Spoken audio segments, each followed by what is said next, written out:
ಒಬ್ಬ ಸಹಪಾಠಿಯಾಗಿ ನಾನು ಅವರನ್ನು ಅರ್ಥ ಮಾಡಿಕೊಂಡಿರ್ತಕ್ಕಂಥದ್ದು, ಯಾರು ರಾಜ್ಯದಲ್ಲಿ ಅಥವಾ ಸಮಾಜದಲ್ಲಿ ಬಡವರಿದ್ದಾರೆ, ಯಾರು ಶೋಷಿತರಿದ್ದಾರೆ, ಅವರ ಪರವಾಗಿ ಧ್ವನಿ ಎತ್ತತಕ್ಕಂಥ ಹೋರಾಟವನ್ನು ಮಾಡತಕ್ಕಂಥ ವ್ಯಕ್ತಿತ್ವ ಮಾನ್ಯ ರಾಜಣ್ಣವರು. ಬಹುಶಃ ಚಿಕ್ಕಂದಿನಿಂದ ಅದನ್ನು ಅವರು ರೂಢಿಸಿಕೊಂಡು ಬಂದಿದ್ದಾರೆ. ವಿದ್ಯಾರ್ಥಿ ಕಾಂಗ್ರೆಸ್ಸಿನಿಂದ ಹಿಡಿದು ಇಲ್ಲಿಯವರೆಗೆ ಆ ಹೋರಾಟದ ಪ್ರವೃತ್ತಿಯನ್ನು ಅವರು ತನ್ನದಾಗಿಸಿಕೊಂಡಿದ್ದಾರೆ. ಅದರ ಜೊತೆಯಲ್ಲಿ ಆ ಹೋರಾಟದಲ್ಲಿ ಯಾವುದೇ ಮುಲಾಜಿಲ್ಲದೆ, ಯಾವುದೇ ಸಂದರ್ಭವನ್ನು ಕೂಡ ಲೆಕ್ಕಿಸದೆ ಆ ಶೋಷಿತರಿಗಾಗಿ, ಬಡವರಿಗಾಗಿ ಧ್ವನಿಯನ್ನು ಎತ್ತಿದ್ದಾರೆ ಅಂತ ಹೇಳಿದರೆ ಅತಿಶಯೋಕ್ತಿ ಆಗೋದಿಲ್ಲ. ಸಹಕಾರಿ ಕ್ಷೇತ್ರ ರಾಜ್ಯದಲ್ಲಿ ಅತಿ ದೊಡ್ಡ ಬದಲಾವಣೆಯನ್ನು ಕಂಡಿದೆ. ಸಾಮಾಜಿಕವಾಗಿ, ಆರ್ಥಿಕವಾಗಿ ಇವತ್ತೇನಾದರೂ ಬದಲಾವಣೆಯನ್ನು ಗ್ರಾಮೀಣ ಪ್ರದೇಶದಲ್ಲಿ ನೋಡೋದಾದ್ರೆ, ರೈತ ಸಮುದಾಯ ಬದಲಾವಣೆ ಆಗಿದ್ರೆ,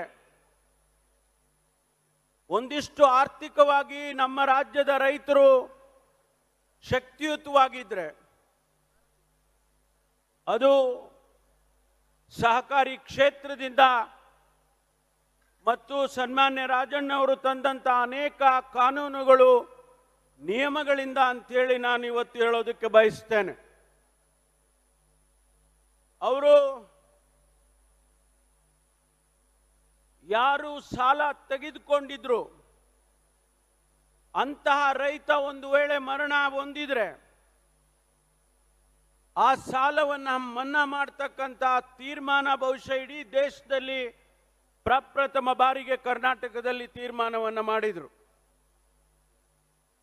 ಯಾರು ಬೀದಿ ಬದಿಯಲ್ಲಿ ವ್ಯಾಪಾರ ಮಾಡ್ತಾರೆ ಅವರಿಗೆ ಸಾಲವನ್ನು ಕೊಡ್ತಕ್ಕಂಥ ಅತಿ ಕಡಿಮೆ ದರದಲ್ಲಿ ಬಡ್ಡಿಯನ್ನು ಕಟ್ಟಿಸ್ಕೊಂಡು ಅವರಿಗೆ ಸಾಲವನ್ನು ಕೊಡ್ತಕ್ಕಂಥ ಅನೇಕ ಕಾನೂನುಗಳನ್ನು, ಬದಲಾವಣೆಗಳನ್ನು ತಂದಿದ್ದು ಸನ್ಮಾನ್ಯ ರಾಜಣ್ಣನವರು. ನಾನು ಅನೇಕ ಸಂದರ್ಭದಲ್ಲಿ ಅವರನ್ನ ಹತ್ತಿರದಿಂದ ಮಾತನಾಡುವಂಥ ಸಂದರ್ಭದಲ್ಲಿ ಅವರ ಮಾತಿನಲ್ಲಿ ಬರ್ತಕ್ಕಂಥ ಆ ಭರವಸೆಯ ಮಾತುಗಳು ಬಡವರಿಗೆ, ಬಡ ರೈತನಿಗೆ, ಬೀದಿ ಬದಿಯಲ್ಲಿ ವ್ಯಾಪಾರ ಮಾಡ್ತಕ್ಕಂಥವರಿಗೆ ನಿಜಕ್ಕೂ ಕೂಡ ಅನೇಕ ಜನರ ಜೀವನವನ್ನು ಬದಲಾವಣೆ ಮಾಡಿದೆ ಅಂತ ಹೇಳಿದರೆ ಅದು ತಪ್ಪಾಗೋಲ್ಲ ಅಂತೇಳಿ ನಾನು ಅಂದ್ಕೊಳ್ತೇನೆ. ಇವತ್ತು ಅವರ ಆಸೆ ಒಂದು ನೆರವೇರಿದೆ. ಕಳೆದ ಬಾರಿ ಸನ್ಮಾನ್ಯ ಜಯಚಂದ್ರ ಅವರ ಚುನಾವಣೆಯ ಸಂದರ್ಭದಲ್ಲಿ ನಾವೊಂದು ಗೊಲ್ರಟ್ಟಿಗೆ ಹೋಗಿದ್ದೋ. ಆ ಗೊಲ್ರಟ್ಟಿಯಲ್ಲಿ ಭಾಷಣ ಮಾಡುವಾಗ ನಾನೇ ಮಾತನಾಡುವಾಗ ಹೇಳಿದೆ, ರಾಜಣ್ಣವರಿಗೆ ಒಂದು ಆಸೆ ಇದೆ, ಮುಂದೆ ಬರ್ತಕ್ಕಂಥ ಕಾಂಗ್ರೆಸ್ ಪಕ್ಷದ ಸರ್ಕಾರದಲ್ಲಿ ಸಹಕಾರಿ ಸಚಿವರಾಗಬೇಕು ಅವರು. ನಮ್ಮ ಸರ್ಕಾರ ಬಂದಿದ್ದೆ ಆದರೆ ಅವರು ಖಂಡಿತವಾಗಿ ಸಹಕಾರಿ ಸಚಿವರು ಆಗ್ತಾರೆ ಎನ್ನುವಂಥ ಮಾತನ್ನು ಹೇಳಿದ್ದೆ ನಾನು. ಇವತ್ತು ರಾಜ್ಯದಲ್ಲಿ ಅವರು ಸಹಕಾರಿ ಸಚಿವರಾಗಿ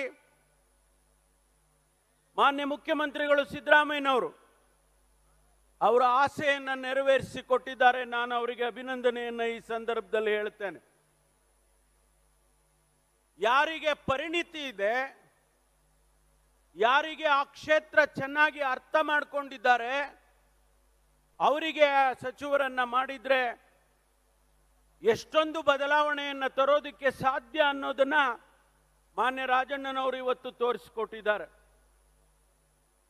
ಸಹಕಾರಿ ಕ್ಷೇತ್ರ ಅತಿ ದೊಡ್ಡ ಬದಲಾವಣೆಯನ್ನು ಇವತ್ತು ಮಾಡಿಕೊಂಡು ಬರ್ತಾ ಇದೆ. ರಾಮಚಂದ್ರಪ್ಪನವರು ಹೇಳಿದಾಗೆ, ಬರಗೂರು ರಾಮಚಂದ್ರಪ್ಪನವರು ಹೇಳಿದಾಗೆ ಲಕ್ಷಾಂತರ